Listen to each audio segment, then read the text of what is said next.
a presença, por teres aceito o convite de participar aqui numa live aqui connosco, para todos os seguidores também. E queria, talvez, começar por tu explicaste um pouco quem é o André, como é que chegaste aqui ao nosso mundo de cetogénico, de jejum, o que é que te trouxe até aqui, para também, para quem ainda não te conhece, entender melhor quem tu és. Perfeito. Eduardo, também, antes de tudo, eu queria agradecer pelo convite, o convite de estar aqui batendo um papo e compartilhar conhecimento, compartilhar experiência, é algo que me move também, porque a low carb, a cetogênica, o jejum intermitente, todo esse conjunto mudou minha vida, mudou positivamente, tá? Tanto no contexto da saúde, quanto da forma como a gente encara a vida. Dessa abordagem inicial que você deu da pandemia, que eu também olho de uma maneira como a gente pode valorizar esse momento. Então, o estilo de vida, ter uma base sólida de comida de verdade, priorizar a saúde, a qualidade de vida, a qualidade da saúde, serve como base para a gente encarar qualquer adversidade que venha. Então, o seu trabalho também é incrível. Eu queria parabenizar, tá? O perfil Dieta Cetogênica Fácil certamente enriquece de conteúdo para quem busca informação de qualidade, e estar aqui compartilhando um pouco do que a gente sabe é gratificante. Obrigado e parabéns. Obrigado, Vamos André. lá. André Burgos, quem sou eu? Eu sou um cara que hoje eu gosto de correr maratonas e ultramaratonas, gosto de provas de longas distâncias, gosto de estudar sobre alimentação e performance, e também em coach, ajudo pessoas a conquistar seus objetivos, seja na corrida ou no emagrecimento. E isso é que me move. Mas o que é que me trouxe até aqui?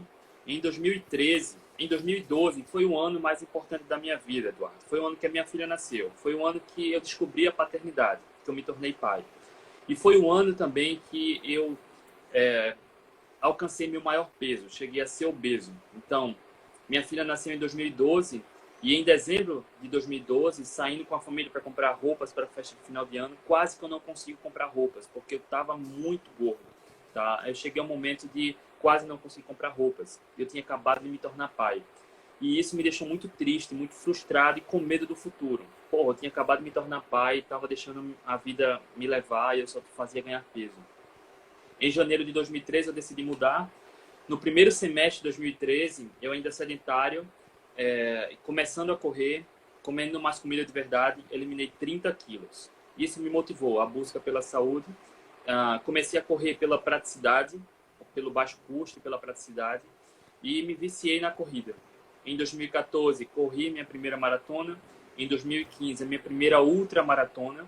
E foi em 2015 que eu descobri a low carb, e a cetogênica e o jejum. Um colega obeso, um colega de trabalho, na época eu trabalhava numa agência de publicidade, por orientação do nutricionista, ele teve uma dieta baseada em low carb e cetogênica. Isso me assustou. Como um cara que é obeso, que está muito acima do peso, pode comer gordura para emagrecer? E isso me deixou curioso. Foi aí que eu comecei a estudar. Comprei livros e livros, cheguei no blog do Dr. Souto, e aí, cara, o mundo abriu, tá? Quando a gente se permite pensar fora da caixinha, quando a gente se permite olhar as evidências, os estudos, entender a forma como o Dr. Souto explica, é incrível, né?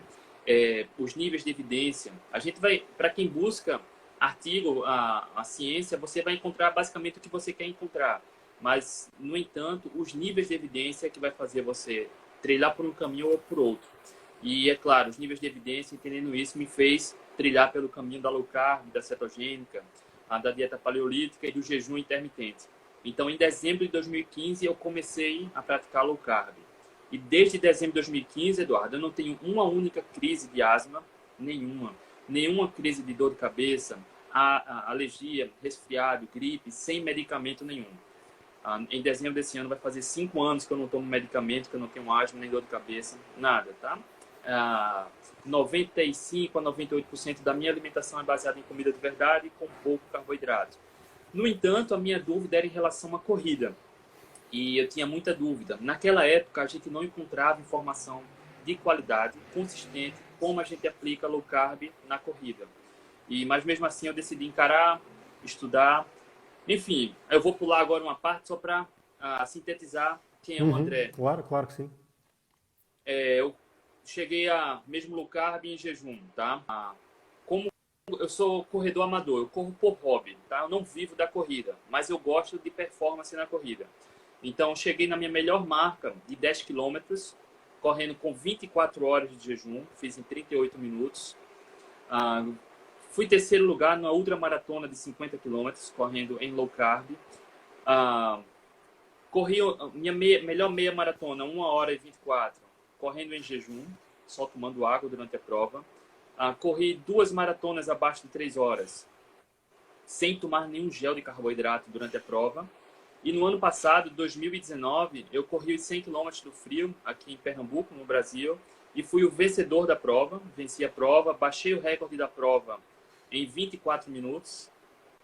Não tomei também nenhum gel de carboidrato durante a prova, e durante 80% a 90% da minha preparação, eu fiz entre cetogênica e dieta carnívora, onde praticamente o carboidrato está ausente. Não existe. Uhum.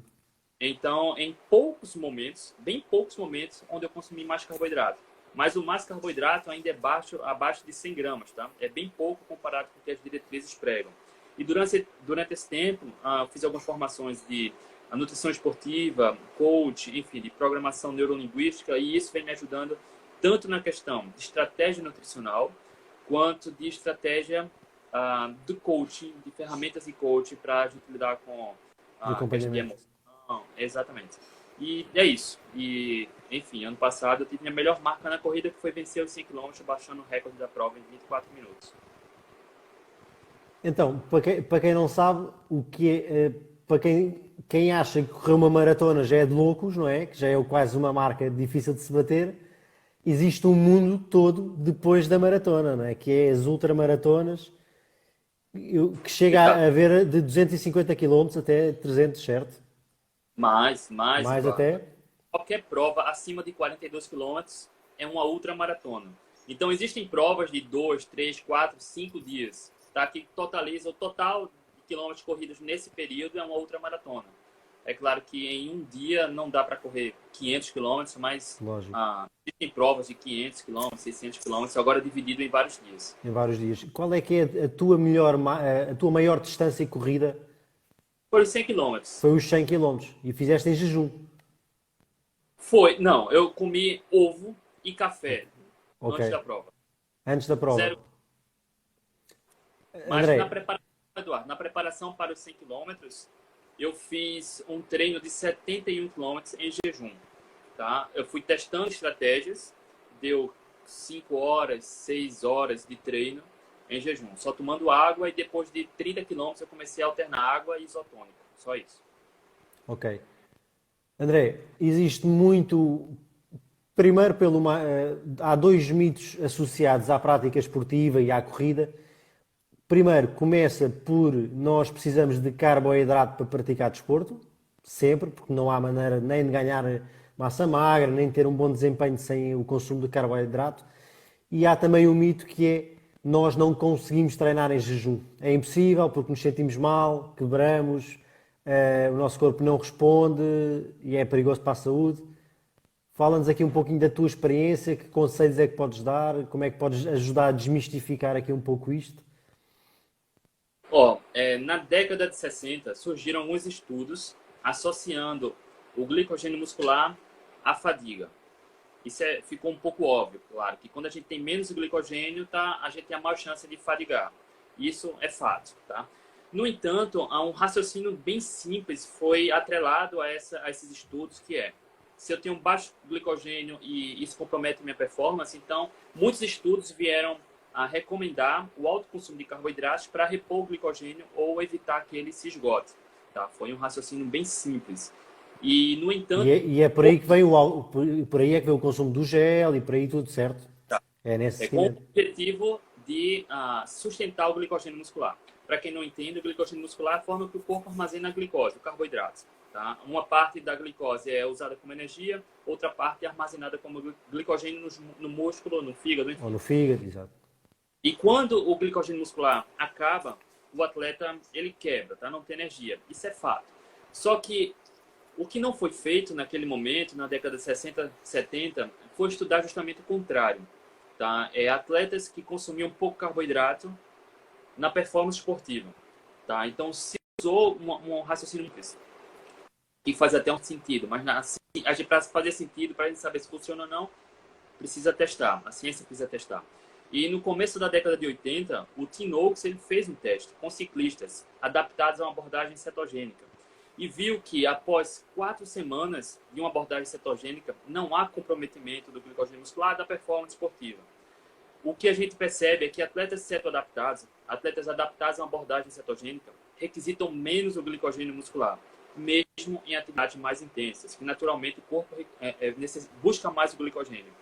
Então, hoje a gente já vê estudos de 4 semanas, de 6 semanas e até 22, se não me engano, 22 semanas. É, 6 meses mais ou menos, não é? Eu acho que vi um estudo que era de 6 meses, sensivelmente.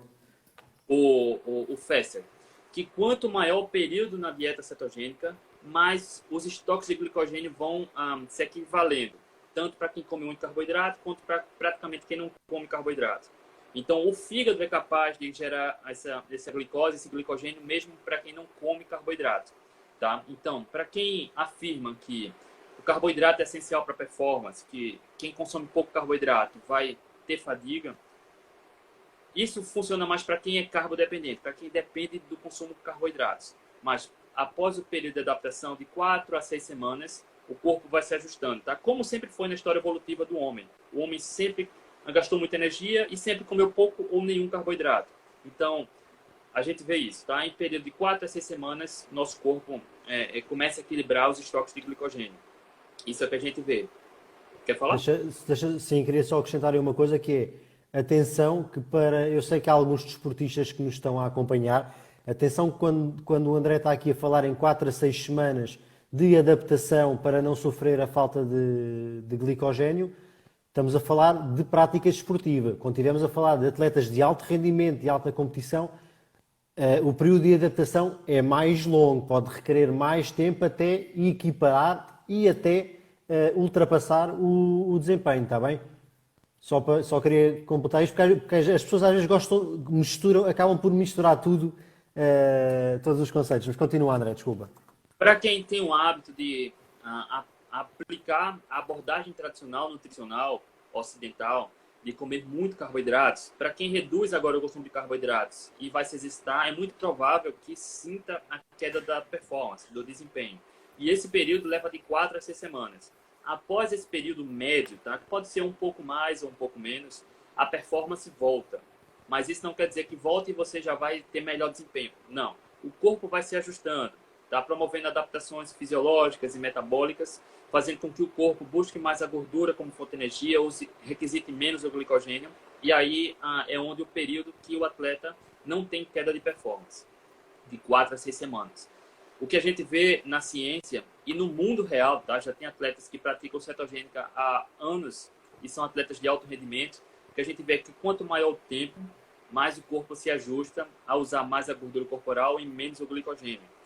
Isso não quer dizer que carboidrato seja inimigo, a gente pode falar isso um pouco depois sobre o carboidrato, mas concordo. O fato é, o segredo é estar cetoadaptado, o segredo entre aspas, tá? Mas quanto maior o tempo de treino, mesmo em maiores intensidades, uma abordagem cetogênica, isso promove maiores adaptações ao atleta. E o que a gente vê é que atletas de endurance, de atividade de longa duração, é que são os grandes beneficiados numa abordagem low carb e cetogênica. E o jejum entra como uma ferramenta que também promove grandes adaptações. Tá? E posso falar sobre o jejum um pouco também? Lógico, a ideia é tudo que for do nosso mundo é para trazer. Vamos lá. Quando eu comecei também, Eduardo, na low carb cetogênica, o que a gente vê é praticamente unânime. Quem começa a comer mais comida de verdade, com pouco carboidrato, em poucos dias ou poucas semanas já tem uma grande saciedade. Tá? Começa a pular um lanche, uma refeição, mas fica aquele medo de se exercitar em jejum. Né? E eu passei por essa fase. Então, eu sempre comia antes banana com aveia nos pré-treinos. E isso me deixava muito mal, um estômago cheio, arrotando. E depois da low carb, eu comecei a tomar café com óleo de coco no pré-treino com medo de ir em jejum. Até que algumas semanas depois eu testei só o café e foi maravilhoso. Até que eu já cheguei a correr 5 maratonas em jejum, fez os treinos de 50, 60, 70 quilômetros em jejum. E hoje a gente vê que não há absolutamente nenhum risco para quem está adaptado. A gente pode generalizar. Quando eu mostro, no começo do ano eu fiz uma experiência de 4 dias de jejum, deu 88 horas, e 4 dias de treinos de corrida, tá? Só tomando água e café durante esses dias. Não tive Correste todos os problema de dias saúde. durante esses 4?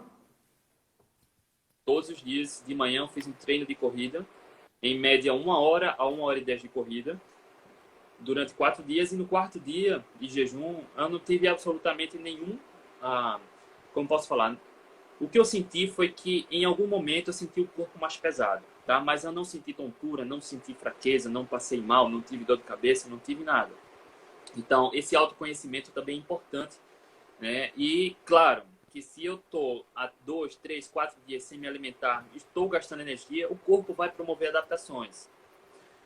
Promover adaptações em que sentido?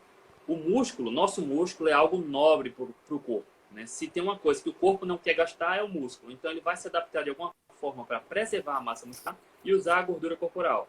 Tá? É muita ingenuidade quem afirma que o jejum vai fazer queimar músculo e Consumir armazenar. músculo. E há testes científicos que apoiam isso, não é? Não estamos só a dizer porque sim. Sim, sim. Para quem come muito carboidrato, que faz jejum, o corpo começa a liberar líquido, então o volume perde, o músculo perde volume, perde A líquido, retenção intramuscular. Não é? não perde massa.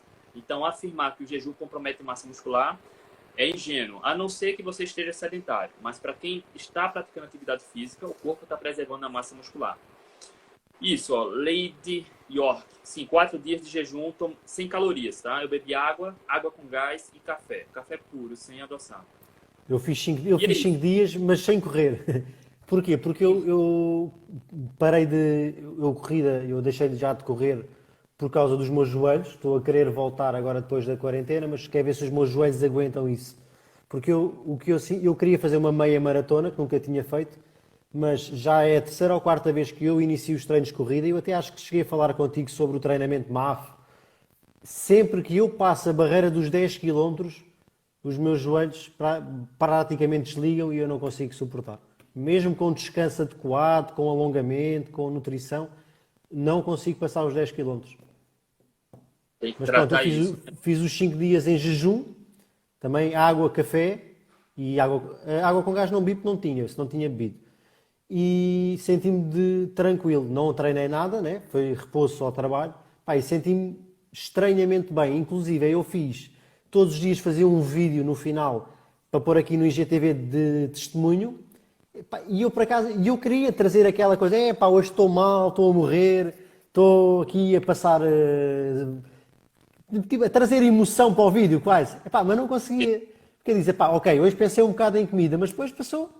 Em antecipação, sinto bem. E cheguei ao quinto dia, aguentava mais dias sem comer, sem problema.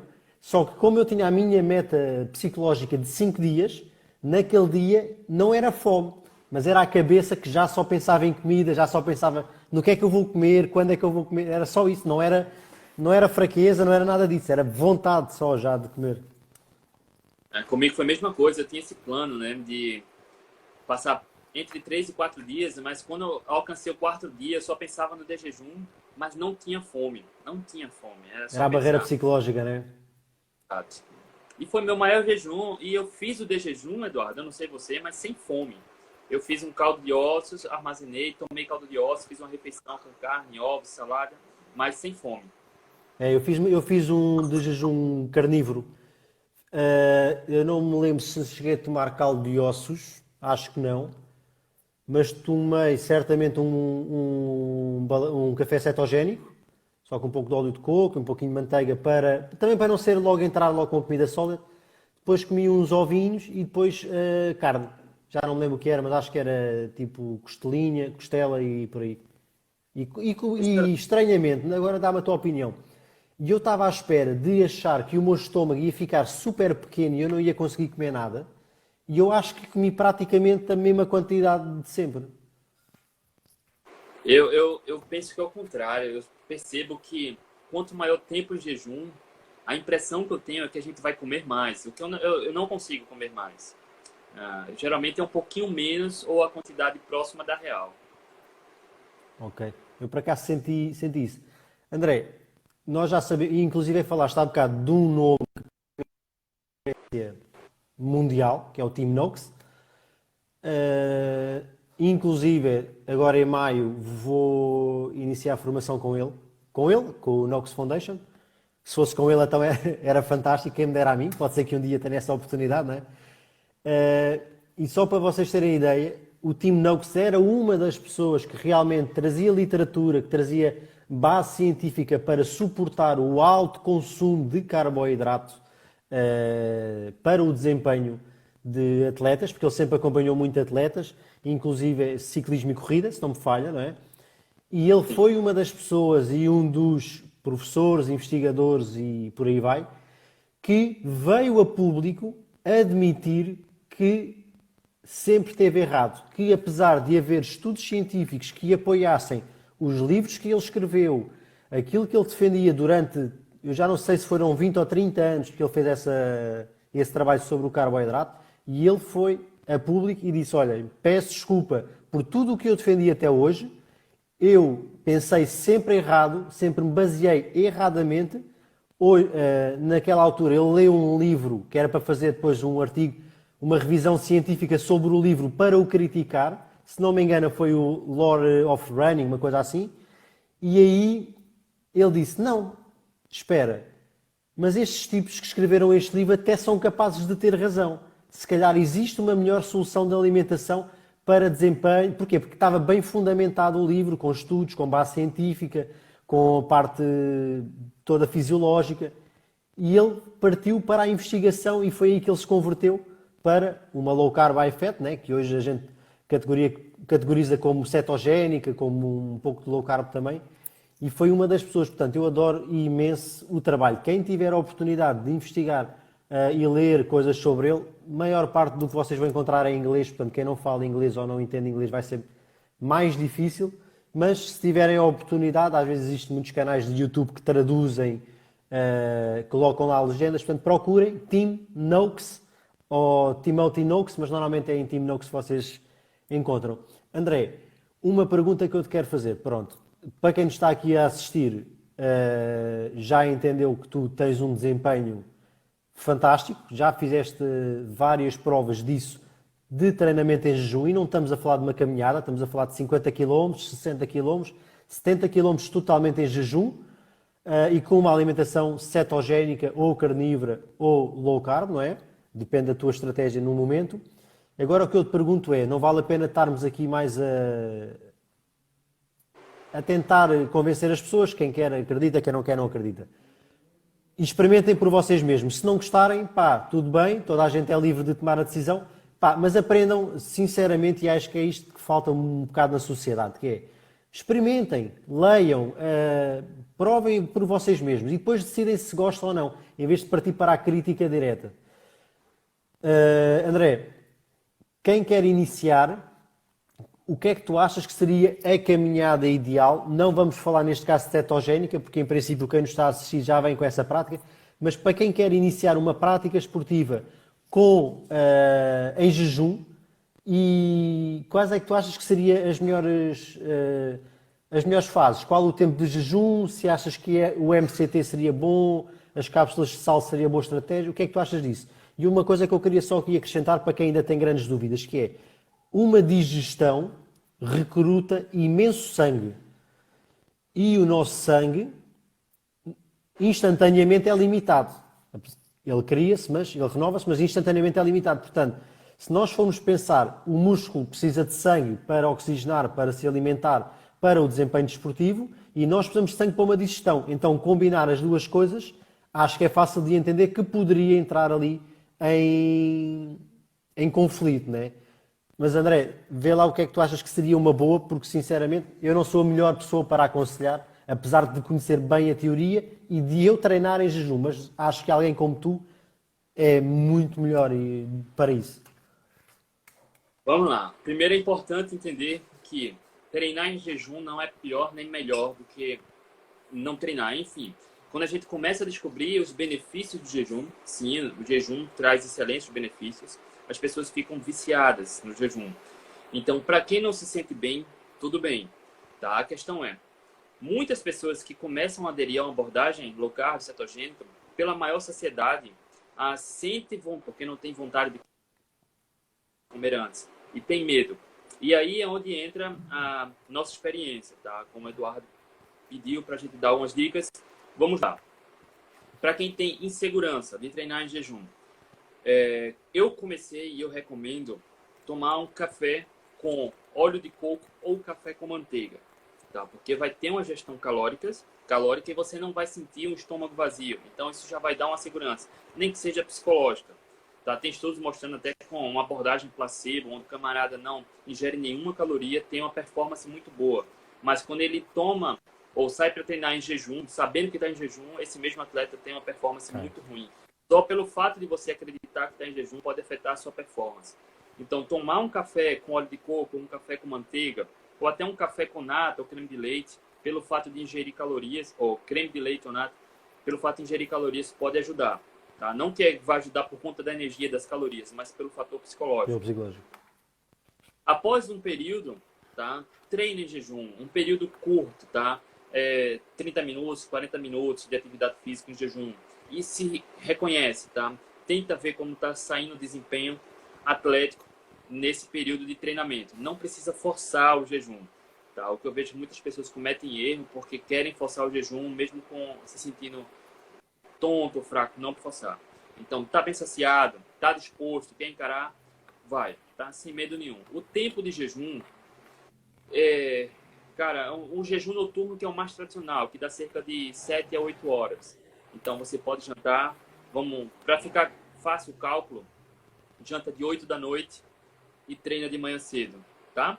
Isso é um jejum noturno, normal, sai disposto, faz um treino de 30 a 40 minutos. Isso, para mim, é o básico do básico, onde não tem absolutamente nenhuma contraindicação para quem já come comida de verdade. Para quem já está aqui no canal, provavelmente já sabe, já conhece a abordagem low carb cetogênica, já pratica, então já está bem E o saciado. jejum normalmente também aderem, porque eu promovo os dois em conjunto, apesar de não ser obrigatório, mas um apoia ao outro e ambos caminham para a mesma direção, portanto eu acho que é sempre bom conciliar as duas coisas, não é? Perfeito. Então, o jejum, para começar, cara, o jejum noturno, né, para quem treina de manhã cedo, para mim eu acho fantástico fazer, porque você acorda naturalmente sem fome, já acorda concentrado no treino e sai para treinar. Para quem está inseguro, para quem está começando, faz um treino curto de 30, 40 minutos. E aí avalia como sai a performance, como sai seu psicológico em relação ao treinamento. E, enfim, eu acho que essa é a melhor forma de começar. Se você estiver inseguro, um café com óleo de coco, um café com nata, ou um café com manteiga, tá? Só para, eu acho que, dar segurança psicológica, porque isso não vai fazer basicamente nenhuma diferença no desempenho atlético. Ok. A nível da E utilização, por exemplo, de cápsulas de sal ou de sal em si, achas que é benéfico? vamos, sim, você falou sobre sal. Vamos lá, muitos médicos, alguns estudos sugerem exatamente isso. Você tomar sal, tá? Qual a minha opinião sobre isso? Você se conhecer, tá? É claro que as evidências mostram o que acontece de um modo geral, mas isso não quer dizer que vai acontecer com todo Com mundo. você. Uhum. Então, o que eu sempre recomendo é você começar do zero. Sentiu cãibra, sentiu algum desconforto, toma sal. Aí o que é que eu percebo? A grande maioria das pessoas se beneficiam do sal. Poucas pessoas não tem nenhuma diferença, tá? Então, não é que seja uma regra consumir sal, mas a maior parte das pessoas se beneficiam sim do consumo de sal. Comigo, tá? A minha experiência. Em treinos, cara, até o treino de 70 quilômetros eu não tomo nada, absolutamente nada, só água. Nas maratonas, pelo fato de me exercitar de forma mais intensa, buscar mais performance, eu tomo isotônico. Não pelo carboidrato, que pode até ajudar porque é pouquinho, mas pelos sais, que ali tem sódio, tem potássio, tem magnésio. Então, isso vai ajudar. Então, em provas como maratona e ultramaratona, eu tomo água e isotônico. Para quem não se dá bem com isotônico, muitas pessoas têm problemas estomacal com isotônico e está tudo bem, tomar cápsula de sais resolve. Ou de sal, resolve perfeitamente bem. Ok, perfeito. Qual é a composição desse teu isotónico? O isotônico tradicional que a gente Tens encontra um é normal, nada normal. de Não, grandes mágicas. não, o simples, tá? Que tem uma quantidade de carboidrato muito pequena, tá? Que ajuda um pouco. Só fazendo um parênteses, tá? A gente falou no começo que o benefício de uma abordagem cetogênica no esporte está de um modo geral, mais a gordura corporal, menos de glicogênio e usar de forma eficiente. E A mais estável, né? consumir Exato, é preservar glicogênio. Para quem corre maratona e é adaptado à cetogênica, cara, dificilmente vai quebrar. Porque para quem corre maratona sabe que depois do quilômetro 30 é reza, tá? Deus nos acuda porque é sofrimento, é muito esforço. Isso porque para quem come muito carboidrato, o estoque de glicogênio acaba. Então, para quem está adaptado a uma abordagem cetogênica, ainda tem glicogênio de sobra, tá? Então, dificilmente quebra. No entanto, quanto maior a intensidade que a gente corre, mais o corpo requisita glicogênio. Então, para alguns atletas, consumir um gel de carboidrato ou consumir alguma outra fonte de energia durante uma prova intensa pode ajudar. O que a gente escuta hoje, as recomendações tradicionais é consumir 10 gramas de carboidrato por hora, por quilo de peso, o que é muito. Tá? Consumir um gel, eu conheço pessoas que correm maratona abaixo de 3 horas, o que é o meu caso, que não tomam nenhum gel. Outros consomem um gel. As recomendações são consumir um gel a cada 8 quilômetros. Tá? É muito, tá? É muito. Isso baseado em nada. Baseado Então, em nada. para algumas pessoas, consumir alguma fonte de caloria pode ajudar, porque quando a gente consome uma fonte de caloria exógena, o corpo preserva as suas calorias, né, do glicogênio e da gordura. Então, para algumas pessoas pode ajudar. E é testar. Você tem que testar, tá? Não tem segredo. Excelente, André. Aproveitando que a tua especialidade também que é a corrida e que muita gente é adepta de corrida, principalmente pelo que te motivou no início, que é a facilidade de praticar e o baixo custo, como é que tu achavas que seria interessante iniciar na corrida para quem nunca fez nada, para quem é sedentário? Obviamente já sabemos que começar por caminhar seria o ideal, mas depois para passar para a corrida, como é que tu achas que seria a melhor estratégia? Conhecendo o próprio corpo, tá? Eu vejo muitas pessoas forçando, tá sentindo um desconforto, continua treinando. Não faz isso, tá? Como o Eduardo já falou agora, começar caminhando já é o primeiro passo. Alternar caminhada e corrida talvez seja o segundo passo. E evoluir aos poucos, tá? Respeitando a evolução do corpo. A evolução é muito pessoal, como cada um evolui, ganha condicionamento, mas respeitar essa evolução. Eu nunca tive treinador, Eduardo. Eu sempre gostei de estudar também a questão de planilha de treino, de evoluir. Mas para quem começa a querer algo a mais na corrida, procure um treinador. Procure um treinador que vai ajudar nessa elaboração de treinos. Tá, mas se você é sedentário, quer começar a correr, comece alternando caminhada e corrida, corra 1 quilômetro, corra 3 quilômetros, corra 5 quilômetros. Não precisa correr rápido. Tá? A dica que eu gosto muito, Eduardo, que eu vejo poucas pessoas falando por aí, é tentar respirar só pelo nariz durante algum tempo da corrida, tá? Se você chegar a algum momento que você não consegue respirar pelo nariz, é porque está na hora de você diminuir o ritmo. Brandar.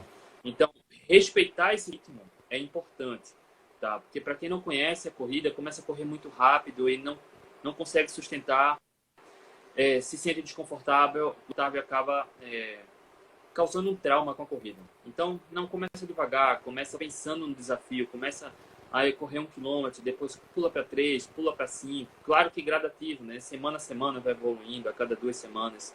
Então, respeite o corpo, tente entender como o seu corpo evolui. E durante o tempo, no meio da corrida, tenta respirar só pelo nariz. Porque se você não conseguir, está na hora de desacelerar um pouco. Nem que seja preciso caminhar, você caminha, depois retoma a corrida, tá? Mas respeita a corrida e respeita o seu corpo, tá? Evolui bem devagar. Isso é o ponto principal. Foi assim que eu comecei, Eduardo. Quando eu comecei lá em 2013, eu não consegui correr 1 quilômetro direto. Eu estava bem gordo.